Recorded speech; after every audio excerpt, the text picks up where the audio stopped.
thank you all for coming today. I really appreciate this. It's a beautiful morning, so let's have some fun. Okay, ready? Oh, I do this part. Here we go. Welcome. And if you don't know us, here is the new board.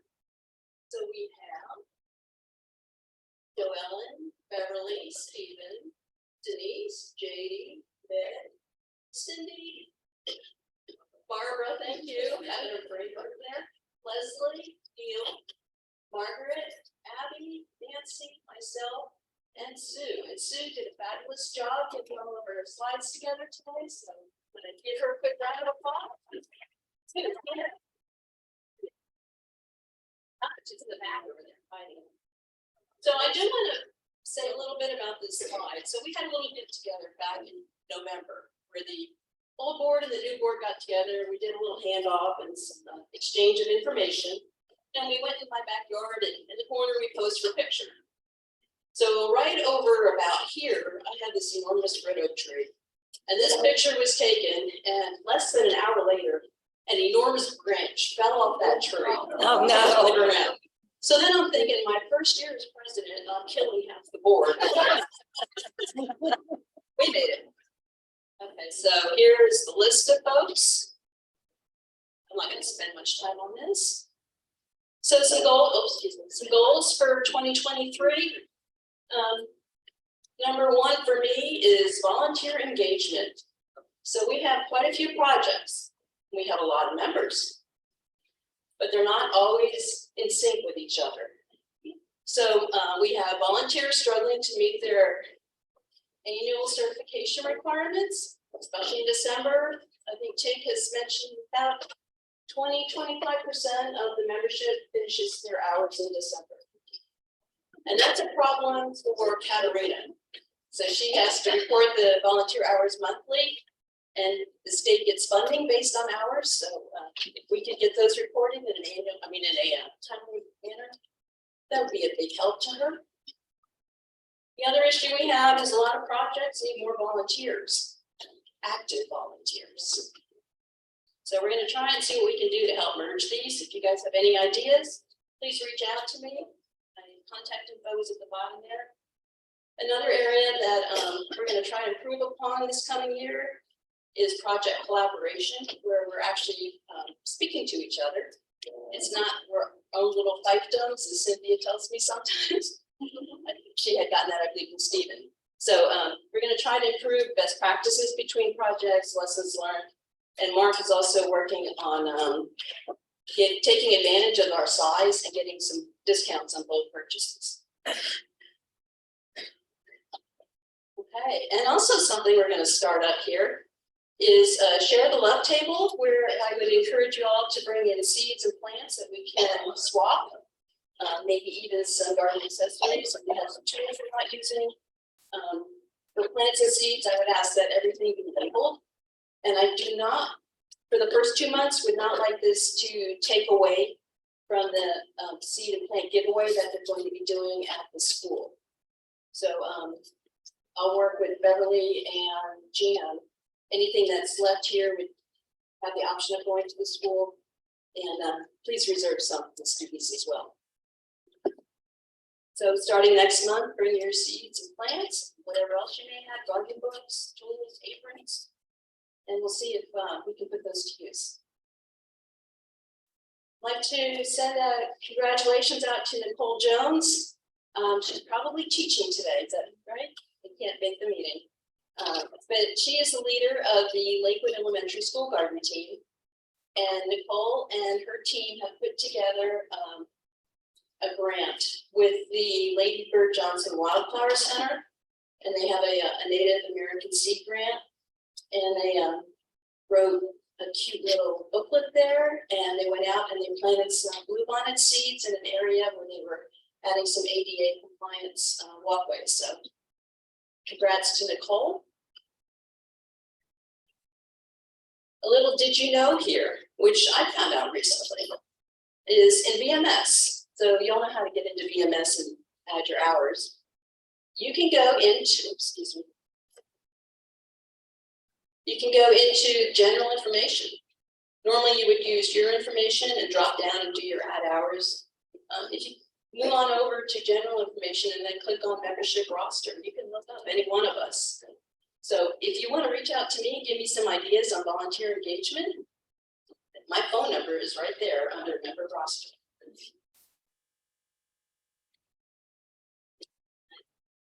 I think that's it for my part. I would like to take a little poll here. Katerina had mentioned yesterday, I know your person here. Thank you. One of your areas of interest is bilingual education. How many, stand up if you speak Spanish? There you go, Katerina. Yeah. Anybody else? Spanish. Great. It starts in Spanish lessons. Okay, and then I'm going to pass the baton over to Ricky.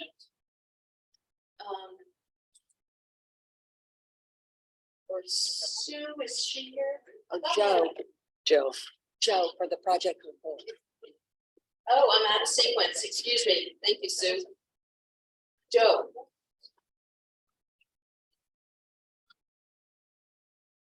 Yes.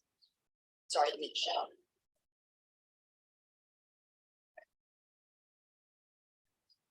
Also, are there any interns here from the class of 2023? Can you please stand? We had the first class yesterday. It was amazing. There were about 45 new students. Stand up. So welcome. We're glad you're here. Herb did an awesome job with the school, so we're excited about that. And here you go.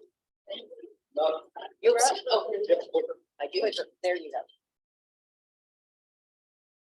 Can you hear me in the back? Gary, can you hear me? Okay.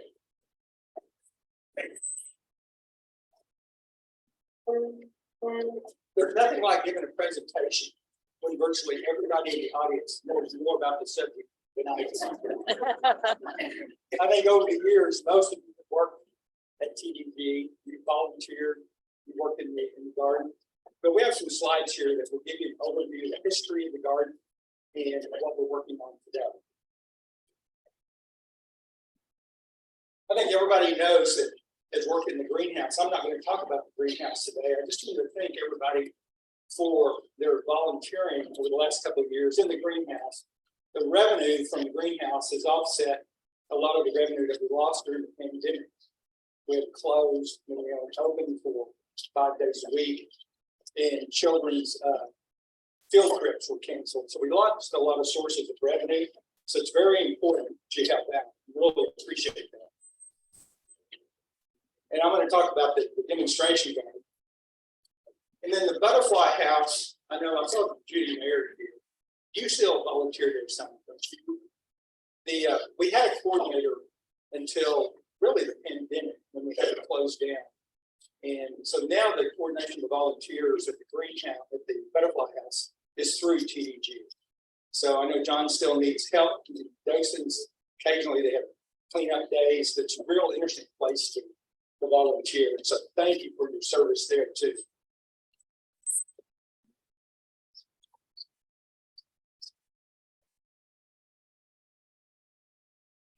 Okay, just a little bit of history. I think everybody knows that TDG was founded in 1941.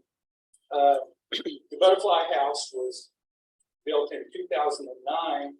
There's one structure that was built for the 1936 centennial, and that's the Portland Cement House. They were going to have 4 houses of the future. I think there was wood, maybe there was 10 Portland Cement House. But it's still there, and it's used as a bridal cruise for all the events for the brides get ready. It has real thick walls. It's always cool, even in the summertime.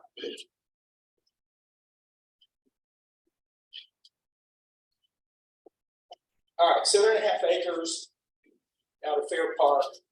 And on the TDG site, there are other gardens. There's the native butterfly garden, hummingbird garden, the Grand Alley Floral Garden going up to the fountain, Shakespeare Garden, and then our Master Gardeners Garden.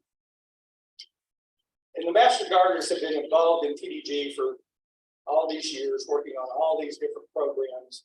They need help at TDG during the state fair and during the greenhouse, the plant propagation, and working on the sales. The next sale is going to be April the 14th. So if you remember, you can get a preview on the 14th, then to the public, it's the 15th and 16th. So our garden was established in 2011, and it's a demonstration garden. For a while, we were classified as an RED garden, research, education, and development. But we don't do a lot of research, and our education is through our signage program. So now we are a demonstration. So we demonstrate native plants that people can grow in Texas and the earth kind gardening principles. It's really that's our education. I know in the back you won't be able to see this, but the location of the garden was picked specifically to be highly visible whenever they laid this out. And it's right next to the Grand Hall. You can see the Master Gardener's Garden is right there. And that's important because we get a lot of traffic. And you see, so you can see the path that comes up. That's the path that everybody uses for events. When you have weddings in the Grand Hall, they all come up by our garden. They all go out by the garden. You go through the garden if you're going to the children's playscape. So we get a lot of visitors to this garden. When it was laid out, you can see it's right next to the butterfly house. And I think that's Tom Wilton in it on his bobcat, laying that out. So he was one of the founders of the garden. And it was just open grass right next to the walkway. And you can just note how sunny the area was back then compared to now. Like a lot of gardeners in their homes, trees are overgrown, shade, plants have been working in shade. So that's one of our constant challenges. So this just shows more layout of the garden in the early days. We have some very nice sculpture seats, donated. That's Alan's donated the one in the front. Tig and Patty donated the one in the back, and then there are two others that are donated by, I think, other master gardeners. So it really adds a touch of class to this garden. So here, I think that's Jenna K. Smith. And Alan, who did you say the other person is? Jenny Petty. I think she moved away a number of years ago. But people would bring plants. We bought a lot of plants in the beginning from the greenhouse. And then different gardeners would bring plants from their own gardens, pick a spot for it. And so I'm always asking Alan and Tig where these plants came from. And we've had one particularly troublesome plant. We've had a false nymph. Any of you had that? Very invasive. So I've asked them, who brought this?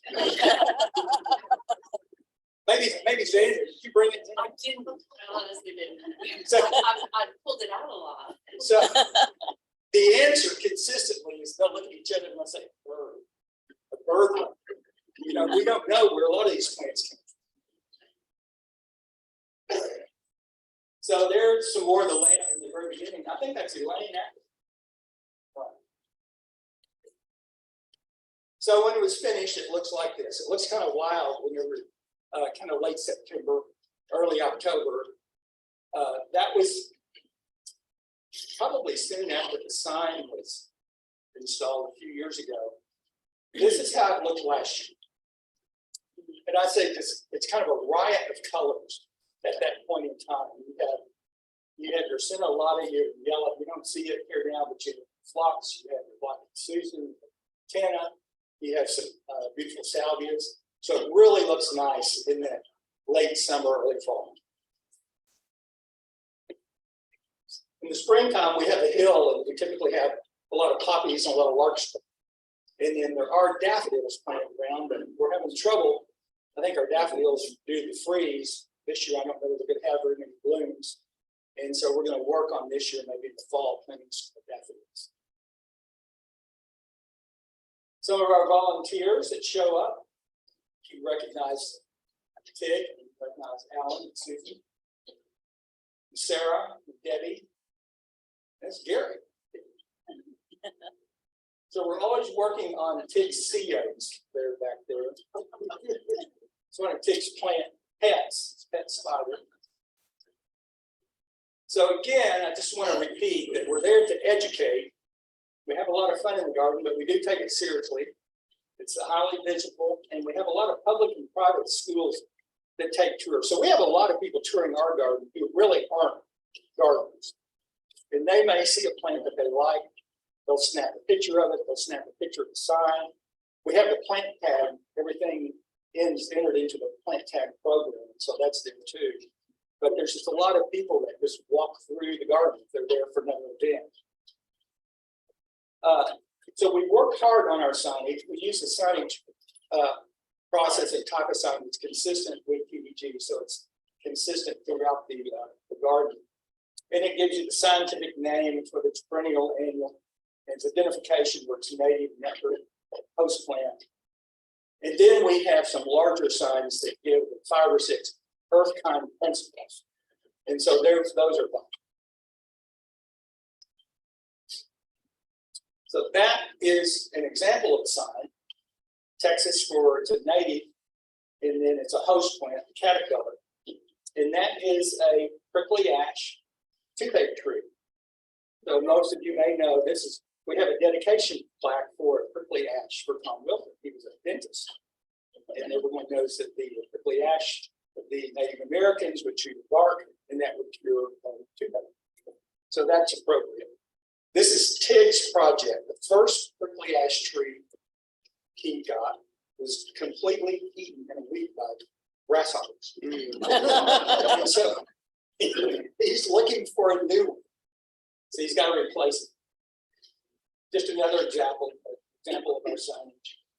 Then we have one other sign that's kind of controversial. I think this explains the difference between poison ivy and the Virginia creeper, because they look very similar. And we have quite a bit of poison ivy on the side. It's native, and we keep warning our volunteers stay away from it. Gary's the only one who can work with the poison ivy.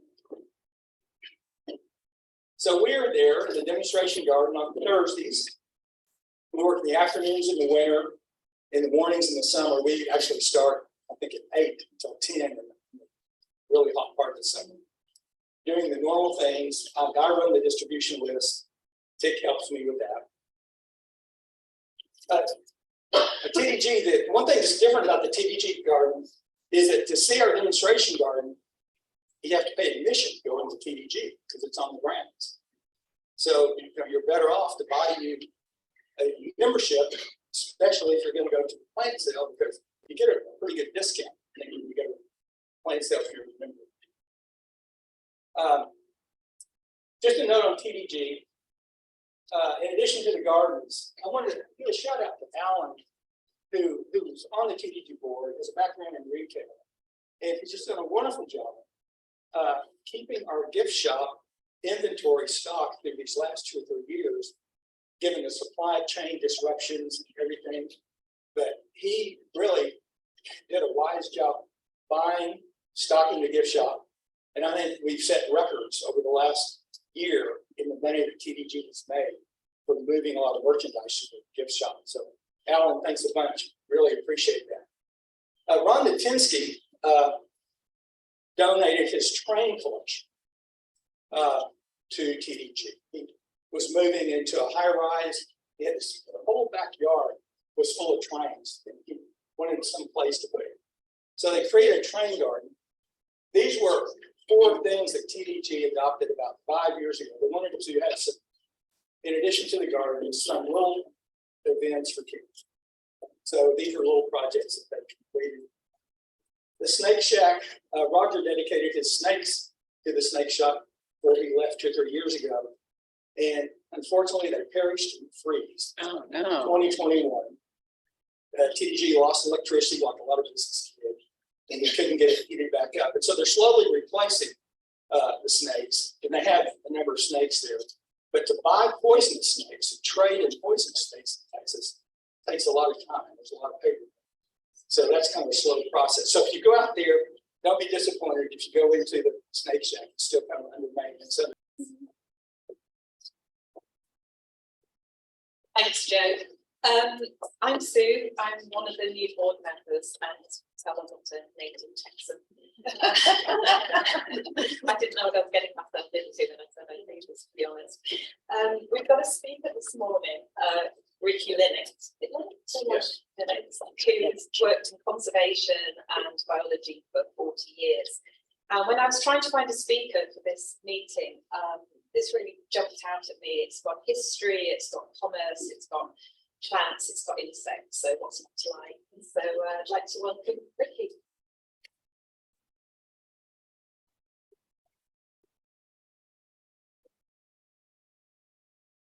Just have a pointer. Yeah, the red.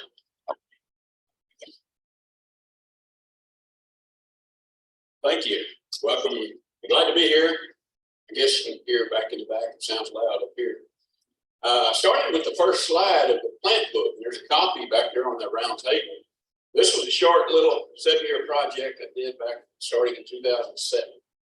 And it's still in print. You can get it now through Brit in Fort Worth. They're selling it for $35. There's a copy back there on the table. What it's got inside are 160 forbs, 59 grasses, and 105 woody plants. Multiple photos, different times of the year. It has a seed that wildlife will use. There's a seed photo. And what makes it different from a lot of plant books, it has the value to cattle, sheep, goats, deer, quail, dove, turkey. So that's something you can get in a lot of books. And we're in the 5th printing now, since Brit printed the 5th printing. Somewhere between 17,000 and 18,000 copies floating around. So people are enjoying it. Appreciate that. Topic of this talk today is In Search of a Perfect Red. And it's the story of cochineal, how the cochineal and the prickly pear cactus forged a dying industry that lasted for centuries. That white stuff on the prickly pear, that's cochineal. Also back there on their table, there's some dried cochineal. You can buy it. That 1 ounce bottle back there, I don't know how much dye you can get out of that, but about $15. But they say there's about 4,000 bugs to the ounce. So think about picking that off at cactus. And there's 2 books also back there on that table that I got most of this information out of the presentation. I knew what cochineal was. I'd seen it through the years on cactus. It comes and goes. Some years there's more of it, some years there's less. But I didn't really understand the background. I knew that if you took some, take a broomweed stem and pick some off the cactus, you don't want to touch it with your fingers on the cactus because you'll find there's little loiking things that are hard to get out. But you can win a bet any beer joint in Texas with what I'm fixing to tell you. I don't know. You can do this. Pick one of those little cochineals off the plant, put it on your finger, and it's covered in white, just like you saw. And ask somebody sitting at the bar, what color is that? They're gonna say white. You rub your fingers together, now it's maroon. So you just want a beer. And these 2 books were given to me by the lady on the left, Catherine Dixon. I worked with both these ladies for 15 or more years on this program they have called Kids on the Land. You can look them up, kidsontheland.org. There's 4 ranches that we go to, spend about 4 days. Different schools in the area will send kids out on the ranch. They ride the school bus out there, spend a day, 3rd grade, 4th grade, 5th grade, and 6th grade, some of the ranches. And my job on insect day was to help Catherine. And she is really big into ladybugs. So we had ladybugs and cochineal already prepared. That's when I joined, that's what the topic was going to be. And she wanted to do the ladybugs, so that left the cochineal for me. So I had to bone up on cochineal. Those 2 books, she sent me those 2 books. I thought it was a loan, but she said, I tried to get them back to her last year, and she said, no, they're here. So if you want to know more about the cochineal, those two books are very useful. Our eyes can differentiate over 1 million different shades of color. And red is a really strong color. It's been hardwired into our brain eons. And just as examples, we see the red flag, that may be a sign of danger. Roll out the red carpet for people. Celebrate red letter days. We hope to not get tangled up in red tape. That phrase came from the early English custom of wrapping their legal documents in red ribbons or tapes. And probably back 30, 40 years ago, when the communist threat was really strong, we feared the communists, red menace. We stop at red lights, stop signs, and if you get mad, go into a fit of rage, we say you see red. So red it's in our life. And even back in the caveman days, they appreciated the color red. And more so than any of these other primary colors, save for black or white, red is the oldest color that's really known to humankind. The Neanderthals, and before them, the Cro-Magnons, would bury their dead colored in red ochre. They valued it as a paint. If you look up on the cave drawings on the right, they would just grind up some of that red ochre, have to dig it out of the ground, grind it up. They put their hand on the wall and then blow that powder on the wall. That's how they made those cave paintings. If you go forward about 24,000 years, their art got a lot better. You can tell that's a prehistoric buffalo. But that's again 15,000 years BC. So they were using red ochre way back. Cinnabar, which is also known as mercuric sulfide, in use in Asia, mostly 5,000 5th century BC. So mercury has got, good color for leather and on paintings, but it did not work with cloth. It did not hold true for cloth. The other disadvantage it had, it was expensive to find. You got to go to where it was in the ground, dig it up, grind it up. You'd be exposed to the mercury that's in as a byproduct of grinding it up. And it had a tendency to fade to black in presence of sunlight. So if your artwork was where the sun could get on it, it's going to change the color. And it did not work with any of the textiles. So artists used it, but it was not good for clothing. And then 1,000 years AD, the red clothing was really scarce because there was not a good source of red coloring. Cloths, the wool, the mohair, cotton. If you wanted to get it red, one of the few things they found was this product called madder. And it was taken from the roots of plants in the Rubiaceae family. So think about beets, beet red. The only problem with it, you can see in that photo, the different colors. There's a really dark root, then here's a typical red, and then there's some light colors. So the color wasn't uniform. They said it could vary from orange to brick red, but never the true bright, brilliant red they were looking for. But it was worn by Greek and Roman soldiers back in the day. Later on, they had a wood called Brazil wood that was found over near Asia, Eastern, Southern European countries. And they would take the bark from this tree and boil it, and it would make a deep red.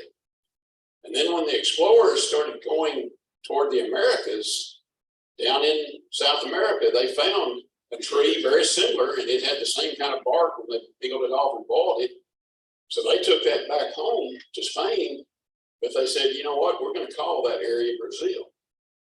Now you know where Brazil goes. And then black is we talked about shellac are lacquer. These are insects that get on this wood and they secrete a sticky resin, oftentimes even surrounding the insects. You scrape this off and boil it, you're going to get the red coloring. It's going to have bug guts and other stuff in there. But it did produce a red on wood and leather, but less so with cloth. Think about the labor involved in that too. Then oak Hermes, from the Mediterranean, Middle Eastern states, from a parasitic insect. And they would have to go in and scrape off these insects.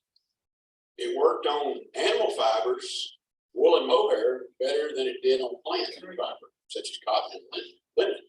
So they were beginning to get something that would work on cloth, but again, what's the cost? Hard to find that.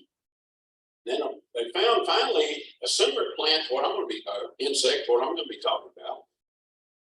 And they called it St. John's blood. And it's a Polish cochineal. It grew underground on the roots of the sclereth plant. I'm not sure what that plant is. I think we have it over here, but think about skunk bush sumac. The roots of that plant, they would have to dig the plant up. On a single plant, there would be 20 to 40 of these little insects. Scrape them off, plant that root back, and hopefully it'll not die.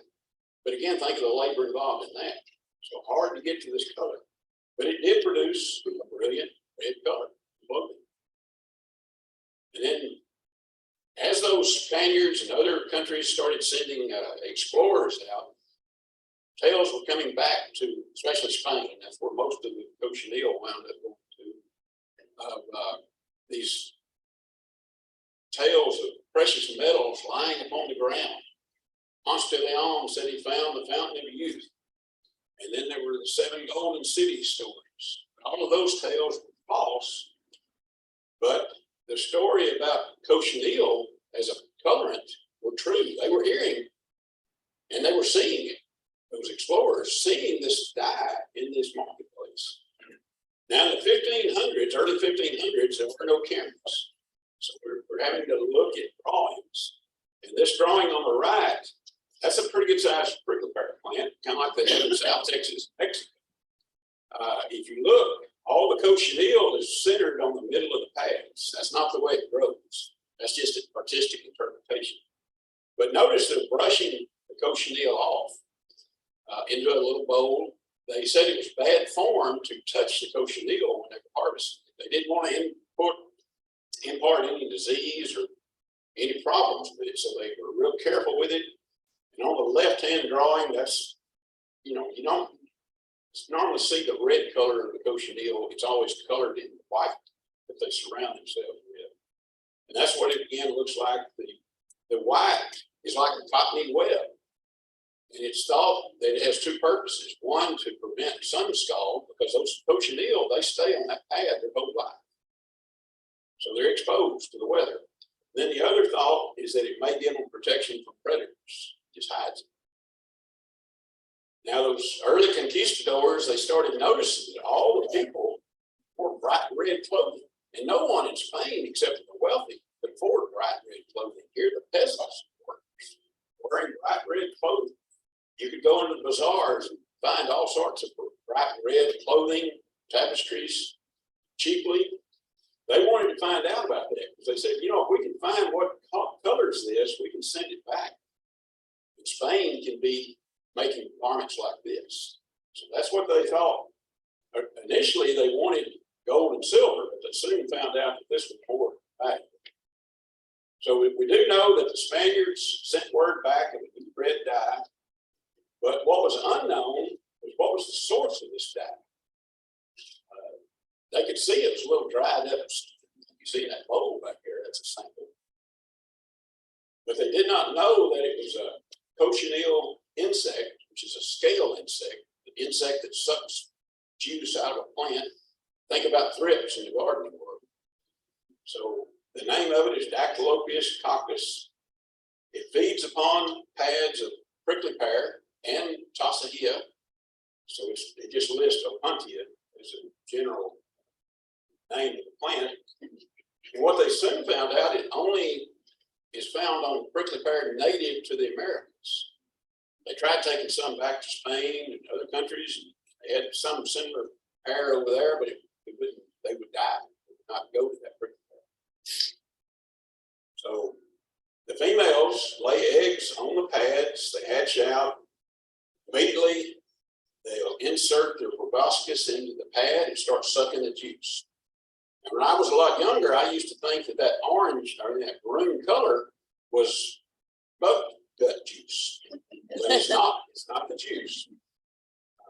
The females remain on the pads their entire life, unless they fall off, and then they're probably going to die because they can't crawl around very easy to get back up there and crawl some. The winged males fly around mating with the females. Not think, well, they've got the easy job. But it said in that book back there that the males, while they were free to fly around, their mouth parts would atrophy. They only lived about half as long as the females. And predators such as grubs, ants, birds of all kinds, lizards, armadillos, and several insects would feed upon the cochineal. But the female cochineal that stayed there on the pad, they did have protection. That protection was carminic acid. There's the chemistry formula for it if you want that. But carminic acid was produced within the body of the cochineal. It's also distasteful to predators. So it's like the monarch in milkweed and the birds eating monarchs that have had milkweed. The other thing that they said, it protected the cochineal insect from internal parasites. So it had healthy benefits. And there's what it looks like. That bowl is what's back there on the table. Of course, the cochineal, you can see the white specks here on the dried insects. When you grind it up, there's the red that produces. In this, again, drawing, you can see old-time farming of prickly pear. In Peru, they had documented use over 2,000 years using cochineal. And the Aztecs and ancient Mexicans had used it for over 1,000 years. And I think it was in Peru that people called it mochesli, blood of the nopal, because of that color. Nopal being another name for cactus. And as you can see in those photos, they're tending the garden. They're farming cochineal, tending the cactus. And even today, they're doing the same thing here, brushing off some cochineal into a little basket or bowl. This photo is one that we use with kids on the land, and it's written in Latin down at the bottom, and we couldn't figure out what it was. This is before we knew that Google could tell you. But one of the ranch heirs, Lamb's Head Ranch, came in, and she could read Latin, and she translated that writing at the bottom. So figure number one, it says there's an Indian collecting cochineal with a deer tail. Figure number two is the deer tail, but it translates to bliss. I don't understand that. And then figure three, right here, is the excopestal, in which they protect the mealy bugs. It's bold. It's just a bowl. But you can see they're scraping and not gathering by hand. Now, I've tried gathering these with a toothbrush, and that white cotton stuff just sticks to everything. It's hard to get them off the prickly pear, and then it's hard to get it off the toothbrush. But look at that peasant there wearing the red breeches. Again, these conquistadors were just amazed that everyone had access to the red color that was so rare in Mexico. Once you harvest the cochineal, what's done to it? It can be crushed immediately, just on a rolling board with a rolling pin, and you can start using it. But most of the people decided that, we need to be able to store this to use it later. So we're going to dry it. So sometimes, see it right here, looks good. Right here, there are some mats, straw mats laying on the ground. They would basically dry them in the sun and kill them in the sun. Then we see some pots where they're boiling. That was one way. You could boil them in water and then spread them out on mats to dry. Then down here, I think that is an oven, and they could use heat to kill, or put them on top of a stove, put them in a metal pan on a stove, kill them that way. But they had to dry them out. You couldn't package them immediately and try to ship them because they would rot. So they had to be dried out. You can see the different ways they're protecting some of the pads from excessive sun, different ways of shielding it with canvas. These round discs thought would be the hardest to try to manage, but they were actually farming. Here's another example and another old drawing or wood carving. Over here, you can see a lady using a rolling pin and she's mashing the fresh ocean meat.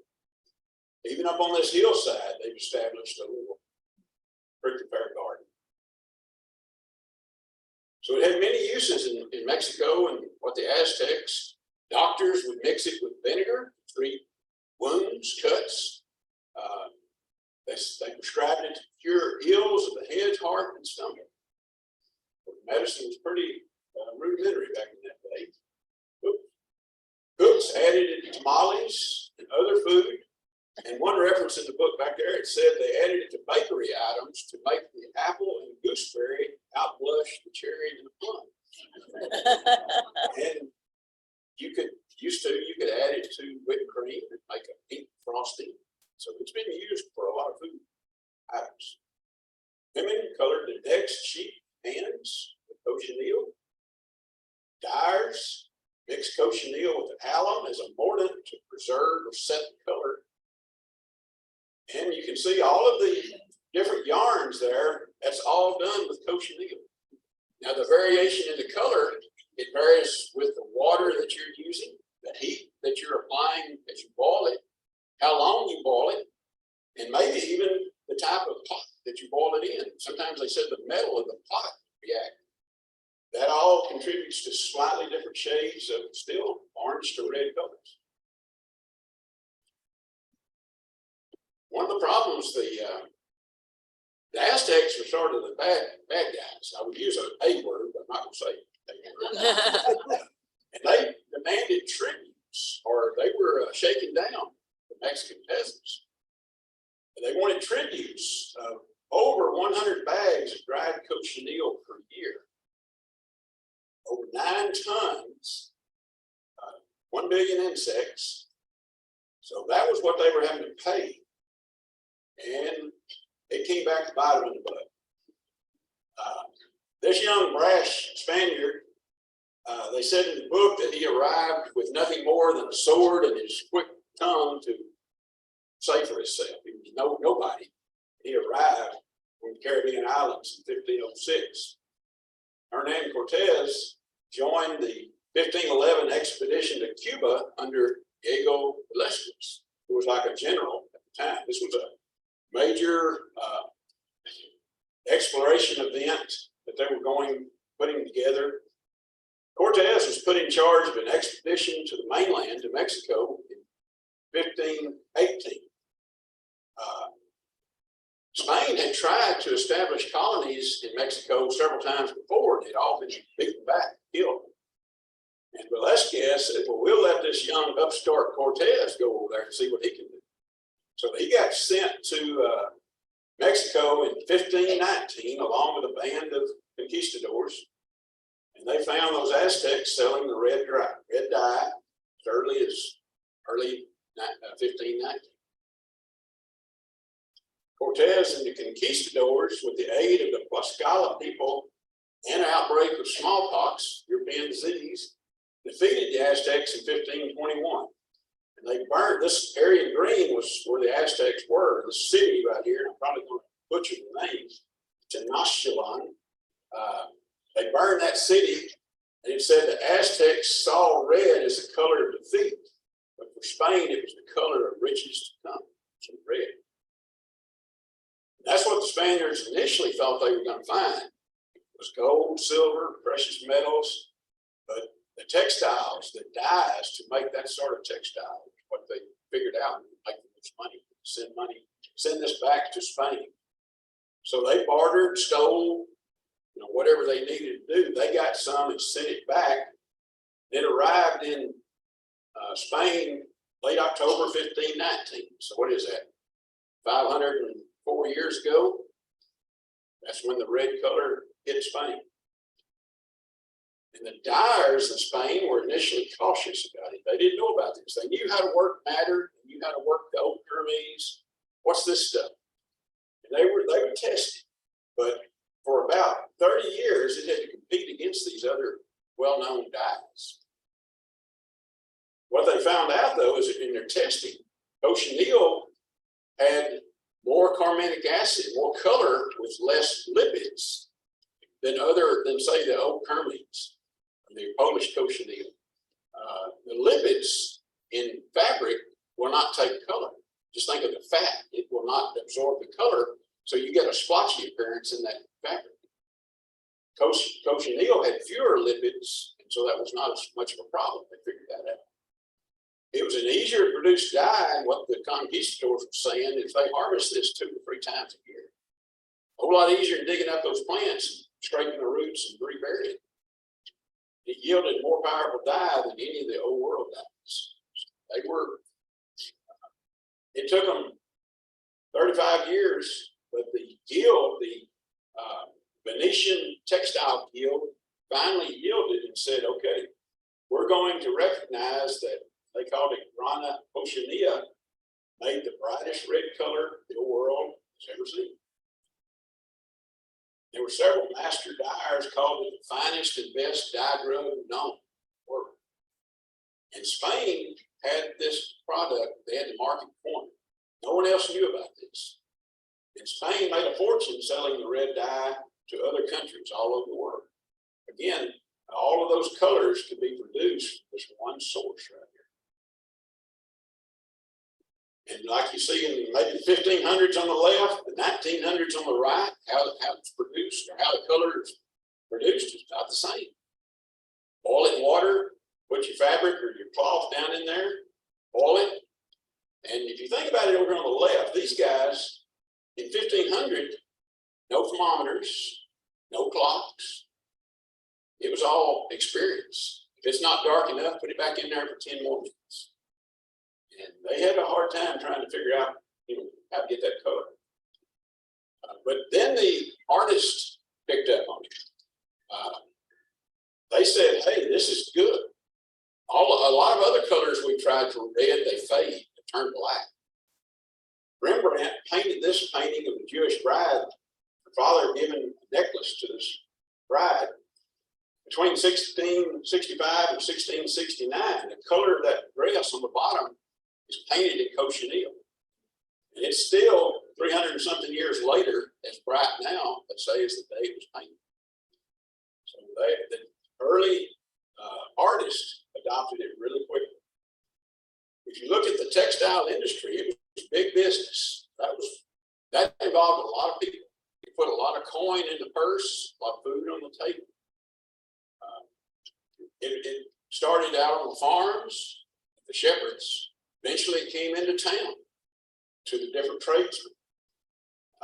The dyers had to go an apprenticeship, just like plumbers, electricians, some of those trades.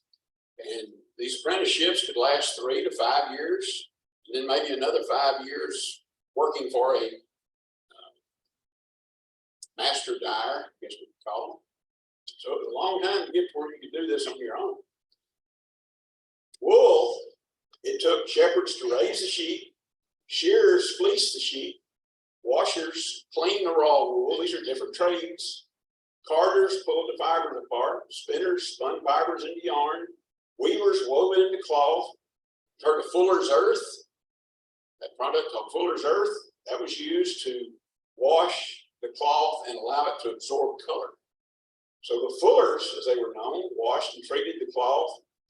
Then the dry fabric was handed off to the dyers. And if the dyer was wanting thread, just like wool thread, and they were given the thread to dye instead of a finished fabric, that's where we got the saying, dyed in the wool, from cochineal. Now, here's King Charles V, 1548. He didn't wait really till the textile guild blessed it. He was wearing this stuff before the 1550s. And these dyes cochineal dyed fabrics were so expensive throughout Europe, only the aristocrats, wealthy elites, and the clergy were allowed to wear red. By law, peasants were forbidden to wear the color. Now look at he's wearing a red plume. He's got a red handkerchief around his helmet, a red sash. Horse has got a red plume, brilliant red saddle blanket. He's got red reins. So he's fully decked out in the red to show his wealthiness. Elizabeth I, while she was still a princess, we're going to hear more about her in a second. This is in 1546. She's wearing the brilliant red. 100 years later, King Charles Louis, he's got, I think they call this split sleeves or something. The way that the red is a sleeve that's cut over the white shirt, red breeches, cochineal colors. So it was adopted wildly. And this is a neat story. You've probably heard it. Mary, Queen of Scots, a cousin to Queen Elizabeth. Mary attempted a rebellion on the Queen. And again, now this is 40 years later from that photo you saw earlier of Queen Elizabeth. The rebellion was put down. Mary was sentenced to treason. And on this day, February the 8th, 1587, 300 invited guests were assembled at the Fotheringhay Castle to witness the execution of Mary, Queen of Scots. And they said in the book, she arrived decked out like a nun, wearing black satin with black silk trim, a white head net, 2 rosaries around her waist. But look, when she takes a step, see that red underneath? It said when she got up on the stage where the beheading was going to be, she threw back the black and took off the white head net, and she had on a red petticoat and a red bodice or something. And that's how she went to make her maker. And they used the color red back then, representing martyrdom, courage, royal blood, which she had. So she was representing all of that right up until the day she died. Now, I was flipping through the channels one night, come across a movie. And I saw that photo. I thought, well, look at that. Exactly the way it was described. Look at the hair, same thing. The red that she's going to wear to her death, Mary, Queen of Scots. So, right there is where cochineal was first found.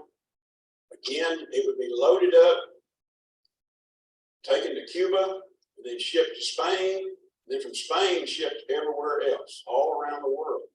Again, Spain had the market for them. Here's some of the shipments. 1557, a little less than 57,000 pounds were shipped to Spain, of which they would then sell it elsewhere. 20 years later, 150,000 pounds. But then in 1586, Spain embargoed England and Holland. Wouldn't sell them cochineal anymore. So England said, we've got a navy. Go out there and find us those Spanish ships. Bring us the cochineal off those ships. So in 1589, 30,000 pounds were captured from a Spanish ship.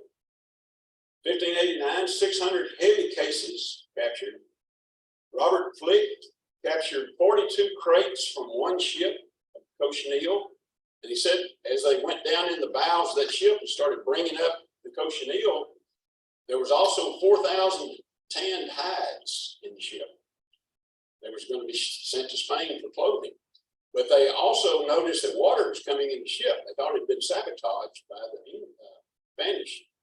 So they gathered all the cochineal and left they put the Spaniards in a rowboat, set them off on their way, and said left the 4,000 hides to sink to the bottom of the ocean where the ship was. 1592, 50,000 pounds. And then 1597, Robert Essex captured 3 ships that had 55,000 pounds of cochineal. And the European bankers moaning the English raiders have taken several Spanish prizes with over 20,000 pounds of cochineal and gold and silver as well. Because they were sponsoring some of these Spanish explorations. The Queen or the royalty in Spain sponsored part of this as well. So they were losing money. Now, this Earl of Essex, Robert Devereux, he set out with many ships. They didn't say how many in the book. Many ships and 1,000 men in search of Cochineal in 1597. They split up. He had a few ships, and they fell in behind a group of 30 Spanish ships that had left Cuba. And after a few days, 3 of those ships fell behind. Maybe their sails weren't as good, didn't have as good as sailors, whatever reason. Those 3 ships fell back. And Robert Devereux captured those 3 ships. They were full of cochineal. And you couldn't just transfer it over to your ship, it was too much. So they had to put some of their sailors on the Spanish ships. They sailed those ships, their ships, back to Spain. And they had 27 tons. That's 55,000 pounds. Queen Elizabeth was at first displeased when she heard that there were 27 other ships that got away. She was a little bit of a hot-headed. When you behead your own cousin, that might give you a clue. But Essex was said in the book to be as volatile a hothead as she was. He stormed off to his villa for a few weeks. But she couldn't stay mad, said, at her swashbuckling seagoing captain. So 3 months later, she gave him a prize of 7,000 pounds of cochineal and allowed him to buy all he wanted extra on top of that at 40 cents on the dollar. So basically, he had the market of cochineal for a year or two. If you wanted cochineal, you had to go through him. But 3 years to the day after he returned, he led a rebellion against Queen Elizabeth, which was put down. Her soldiers won out. He was condemned to death for treason. And following the example of Mary, he used the red color to show nobility and a fighting spirit, a man of courage to the last. And that's the only drawing I could find of Robert Devereux. Not the most appealing pose he's got there. That's a big sword behind him with a big axe. And I got to wonder, I found that one photo of Mary Queen of Scots. Sure enough, there is a movie called Anonymous. And there's the Earl of Essex execution. And look at the red coloring. They're making it correct. So from its arrival in 1519 until 1725, they didn't know what cochineal was. Was it plant, animal, mineral based? You're seeing it dried up. Look at that in the bowl back there. That hasn't been shaken around on a ship for 3 months, being sailed back to Spain, but they couldn't tell what it was. They would consult the Bible, which didn't mention the New Word. They consulted with some of the early philosophers, Pliny the Elder, Roman philosopher. He wasn't sure, didn't know. They discussed things, Dioscorides, Greek physician. They didn't know. And the Spaniards came to believe that direct observation was going to be more believable than these classical believers. So they were taking the word of those early conquistadors, early explorers, about what it was. But even this had faults. Here's one of the early explorers, Fernandez de Oviedo, wrote 2 books. One in 1526 described the nopal cactus. Then in 1535, he described eating the nopal tunas and described a red dye attributed to the tunas. Was it correct? 1540s, Torre de Piaventi, a Franciscan friar, called the dye of Chesley, heard that from the Aztecs, and that it's produced by trees. Again, incorrect. Francisco Lopez de Gomera wrote in 1550 that it came from the Nochesley fruit. Still incorrect. Then in 1554, Francisco Cervantes de Salazar said that the on the nopal, on the cactus, there are some little worm-like creatures which were killed in ashes or a very fine grain. Remember, Nina? Cochineal? The best that is known. And that somehow the cactus bred the worms within its flowers. So the first part in yellow is correct, but that last part is not correct. But we're getting closer. The saddest story in that book that I read, to me, was this gentleman right here, Bernardino de Sahagún, Franciscan friar who arrived in Mexico in about 1530. So he had been there 40 years, studying the Aztecs, studying the Mexican culture. And he wrote that the cochineal is an insect, it is a worm. Cochineal nopal is the breeding place of this cochineal. It lives, it hatches on the nopal like a little fly, a little insect. That part was correct. The problem was, he put all this together in a manuscript in 1577, which was confiscated by Philip II, King of Spain, because he didn't want word getting out where the cochineal came from, what it was. And he said it was confiscated for unauthorized accounts of the New World. But eventually, the king ruled it as artistic interpretation and decided it was not a threat, mainly because he needed a wedding gift to give out.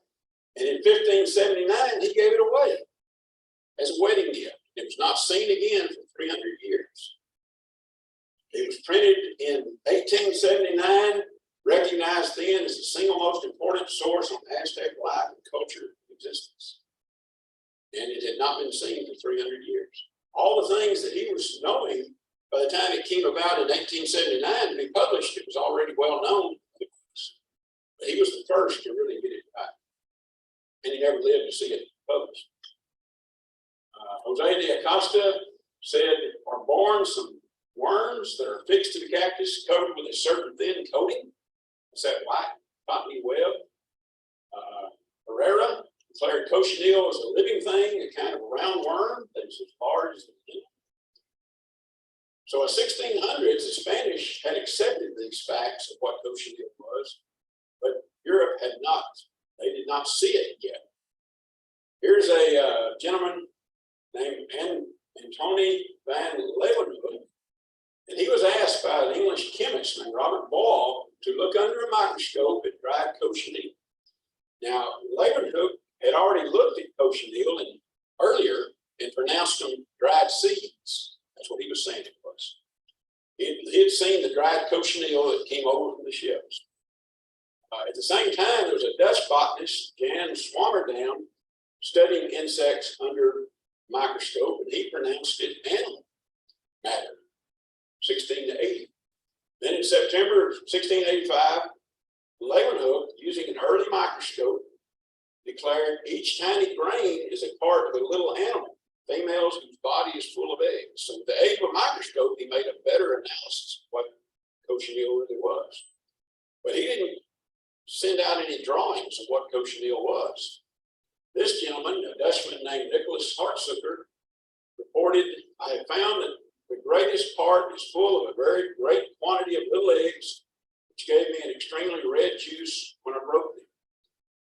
In 1704, he concluded the cochineal did not come from worms. Cochineal insects carried their young within and brought forth their own likeness. And he was the first to make a drawing of what a cochineal female looked like. It's probably hard to see back there, but here is a very small microscope that they were having to use. Crudely made, the glass was terrible, but he was the first one to draw the insects. Here's a electron microscope view of the females on the left, the males on the right. There's the males with the wings that fly around. Twin tails, notice that? The beaded antennas, you see that? All right, here's some prickly pear that I had left over from one of the Kids on the Land events, and I was going to try to hold it a couple of months until the next Kids on the Land. I had it in our house in a box. And I thought, well, I need to take a picture of that, because there's a bunch of little ones right here, real tiny ones. Here's some bigger ones. And then here's probably the older cochineal madres, the older mothers. And I didn't think, when I took this picture, I didn't notice what was in the photo. Can you see anything right in the middle? There's one of the males right there. There's the beaded antenna. Looks like only one tail on this one, unless he's got them pulled together, but that's the male. In its heyday, in 1770s, over 1.5 million pounds of cochineal was being produced in Mexico each year. 70,000 insects to the pound, that's 100 billion bugs harvested each year. A renewable product, there it was. But in 1856, cochineal's color supremacy was about to change. This young man here, 18 years old, he started college at the London's Royal College of Chemistry when he was 15. And he graduated and became a research assistant, William Henry Perkin. And his job at the college was to try to figure out a way to synthesize the cure for malaria. Prior to this time, the only cure was the quinine, which came from the cinchona tree in the Andes of South America. So they had to figure out a different way. They had plenty of this product called coal tar. This was the byproduct of the gas light industry. So back when they had first started having gas street lights and things, coal tar was what was the byproduct, what was left over. And from it, they found several chemicals, naphthalene, toluene, aniline. What's that aniline related to? Aniline dyes. And from the aniline, he worked with, they boiled down the aniline and it turned to a dark color. And it did not resemble at all what he thought a cure for malaria would be. It did not work as a cure. And instead of washing it down the sink, he had been an artist in his early life. But he was a kid. So he dried that material. And he said when he wet it with water and put it on fabric, it turned bright purple.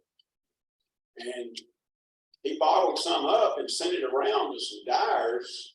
He called it Tyrian purple, but it was later to be called Perkins Mauve. And that's an original bottle with the original label in there. He sent some of it to Robert Fuller, Scottish dyer, and he said it is decidedly one of the most valuable that has come out for a very long time. The color is one which has been very much wanted in all classes of goods, could not be obtained fast on silks and only at great expense in cotton yarns.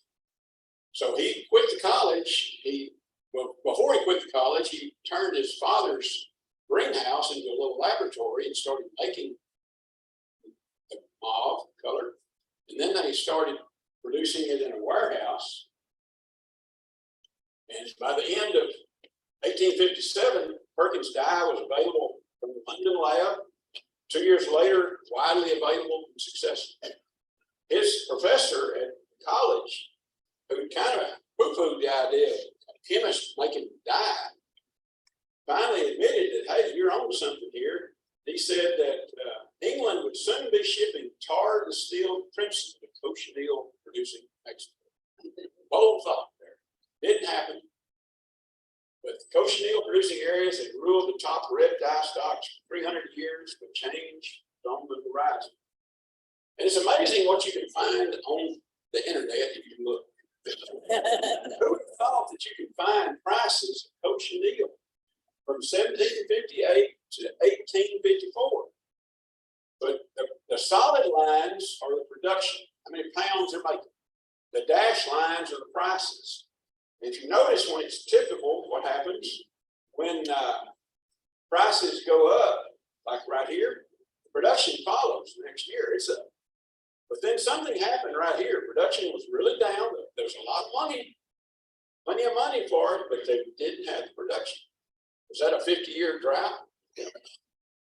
Something was happening. They had begun dropping. Dutch Java, over here, they quit production. That was such a humidity, too much rain, the cactus didn't grow well, and the cochineal didn't like that. So they had a hard time trying to grow it. They had transported cactus and bugs to Dutch Java. Oaxaca, Mexico, and Guatemala, and the Canary Islands over by Africa. Again, the Canary Islands, they had to transplant the cactus over there before they could bring the cochineal. But they hung on because of lower production costs. It was just easier for them to produce cochineal. And in Oaxaca and Guatemala, the farmers began to produce more, harvest more, to offset the lower prices. Much is what happened in the Great Plains during the Dust Bowl.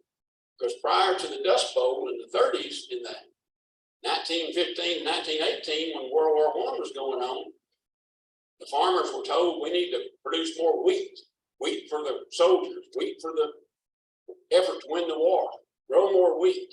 So they started plowing up more land, especially in the Great Plains. Then when it turned dry in the 1930s, that's when the Dust Bowl wiped out a lot of farms. So cochineal production ramps up. Oaxaca produces over 50,000 pounds in 1870.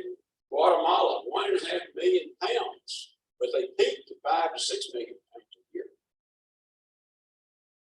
But in 1870, alizarin was introduced, which is an exact chemical replica of madder.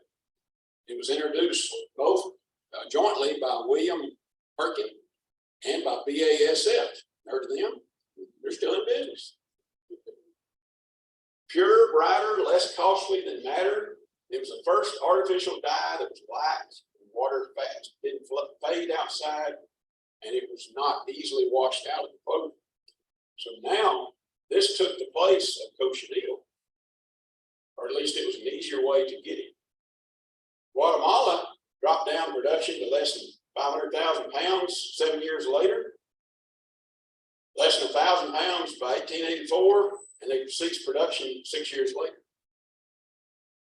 But there was a danger with these artificial dyes that no one had thought about. Arsenic acid and acetate triarsenite were used in these artificial dyes. Most of that was okay if you washed the garments before you wore them. But a lot of people had never had bright red clothing, and they thought, I don't want to wash it, wear it out of the store. And if you get rained on while you're going home, now that arsenic is leaching out on your skin. So,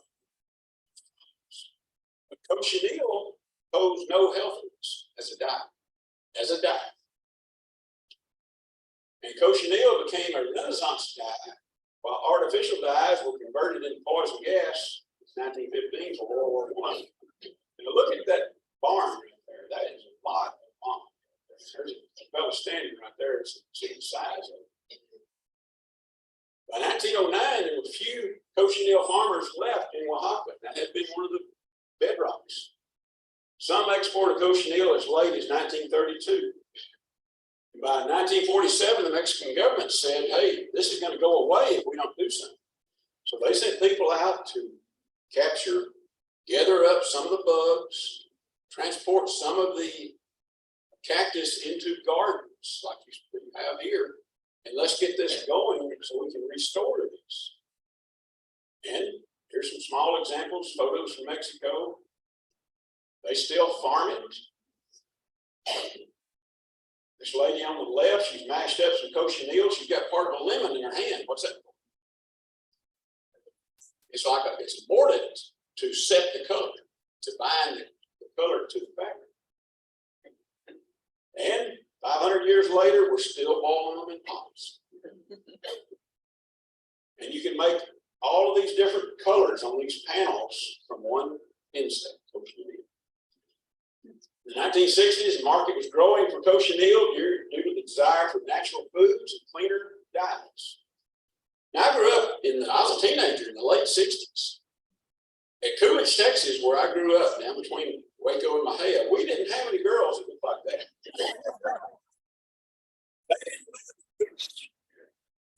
But they were all wanting cleaner dyes and natural foods.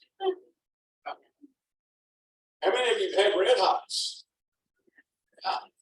The early ones were made with dye number 2, which was eventually declared a carcinogen. U.S. Food and Drug banned the use of that dye in 1976. So now, they banned it because of possible links to asthma, ADD, hyperactivity, and other diseases. Cochineal returned to favor. Now it had a second renaissance period. It had been a clothing dye, its first renaissance. Now it's a food dye. By 1990, the cochineal revival was in full swing, worldwide production of just over 1 million pounds. The cochineal bugs didn't go away. They were always out there. They just hadn't been harvested. So here's a bottle of cochineal liquid coloring. Yeah, Coca-Cola somehow had some cochineal in it. Here's a little jar, a little pop top jar of fruit snack packs, cochineal extract.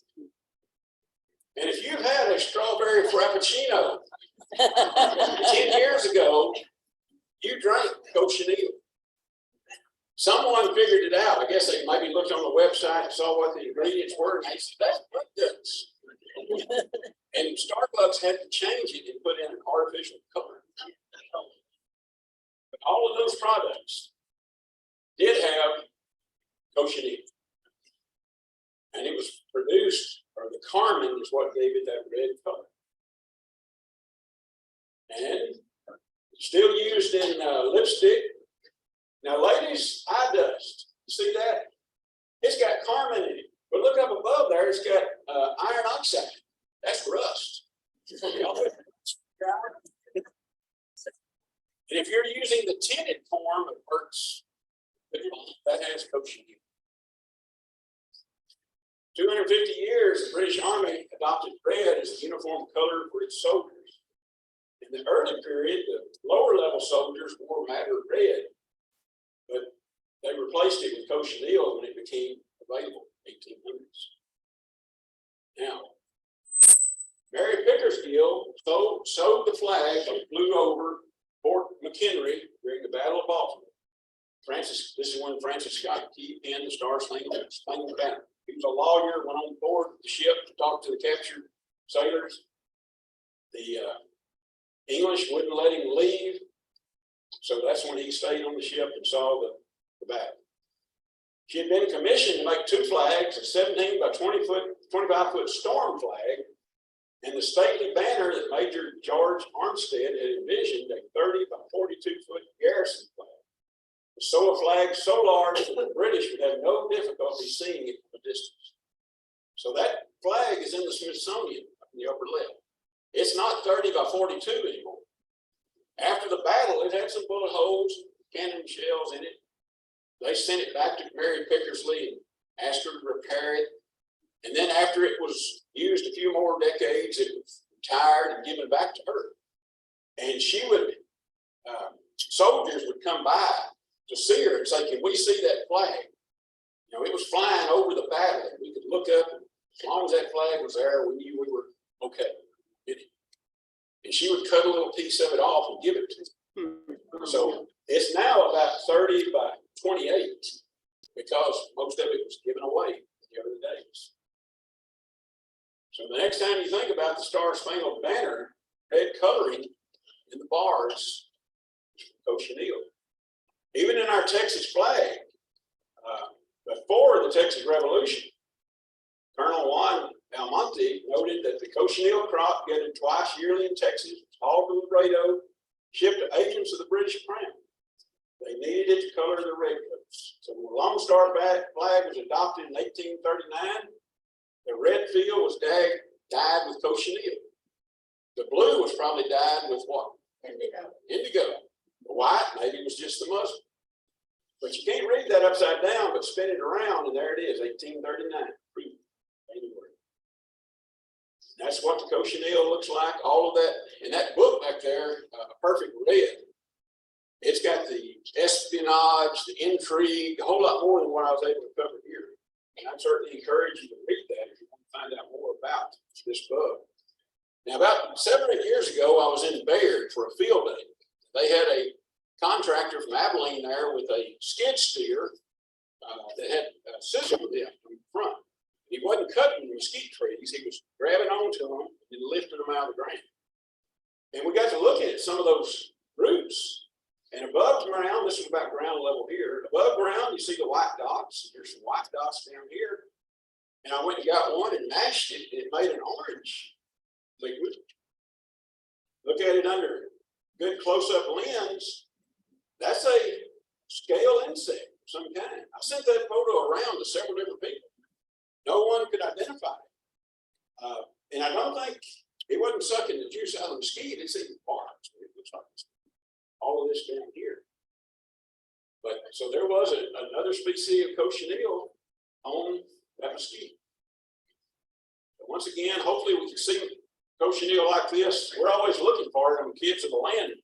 As Kids of the Land events come soon to try to find it. Some years it's hard to find it. Again, it can be on Tassajia cactus as well.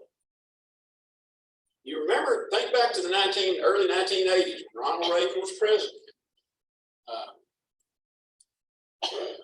Nancy Reagan wore red dresses a lot. She liked those. And it attracted the attention of Ronald Reagan. He liked it. The press corps noticed that, and the ladies in the press corps started wearing red so they could be called on by the president. Not to be outdone, look at the men, they're wearing red ties. So red has been a status of power for a long time. Countries around the world recognize red as giving passion, energy, heat, excitement. This is the last sentence in that book, A Perfect Red. Red speeds our heartbeat and quickens our breath. Visceral proof that even though the end of cochineal, the era of cochineal has ended, red remains in our blood. Color of fire, color of blood. So with that, I'll leave you. Any questions if you have time?